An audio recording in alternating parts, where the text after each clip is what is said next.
Mummy, હું તારું પ્રતિબિંબ બનીને રહીશ.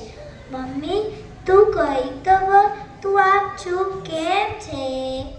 પપ્પા, હું ભાઈની જેમ કોઈ જીદ નહીં કરું. હું તમને કોઈ વધારાનો ખર્ચ નહીં કરાવું. હું સરકારી નિશાળમાં ભણીશ. હું જાતે જ મહેનત કરીશ. મારે કોઈ ટ્યુશન કે વધુ સગવડની જરૂર નથી. તમે ચિંતા ના કરતા, તો હું તમને કોઈ ટેન્શન નહીં આપું. હું તમારી લાડકી દીકરી બનીને રહીશ. તમારું નામ રોશન કરીશ.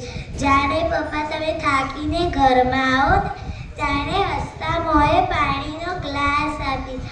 તમારા માટે સરસ સરસ સ્ત્રીઓ બનાવતા શીખી. સાચે જ પપ્પા, હું કોઈ જીદ નહીં કરું, પણ તમે કોઈક તો બોલો. દાદીમા, મને ખબર છે તમારે દીકરો જોઈતો હતો. કુલદીપ, હું તમારું કુળનું નામ રોશન કરીશ. હું દરરોજ તમારી સેવા કરીશ. રાત્રે તમારા પગ દબાવી આપીશ. દાદીમા, મારી બા પણ એક સ્ત્રી જ છે, મારી મમ્મી પણ એક સ્ત્રી જ છે, તો મારી સાથે ભેદભાવ કેમ? કેમ તમે લોકો કંઈક બોલતા નથી? દાદાજી, તમે તો આ ઘરના વડીલ છો, તમે તો આ બધાને સમજાવો. તમે તો કંઈક બોલો. દાદાજી, તમે વહેલા મંદિરે જાઓ છો ને, એ ભગવાનની બનાવવા મારે જોવી છે. મારે પણ મારા માના ખોરામાં આરોપવું છે. પપ્પાની આંગળી પકડીને ચાલતા શીખવું છે.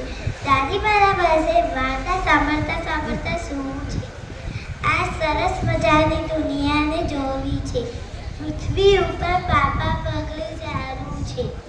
પક્ષીઓના મીઠા ગીતો સાંભળવા છે. આ ખુલ્લી જગ્યામાં શ્વાસ લેવો છે.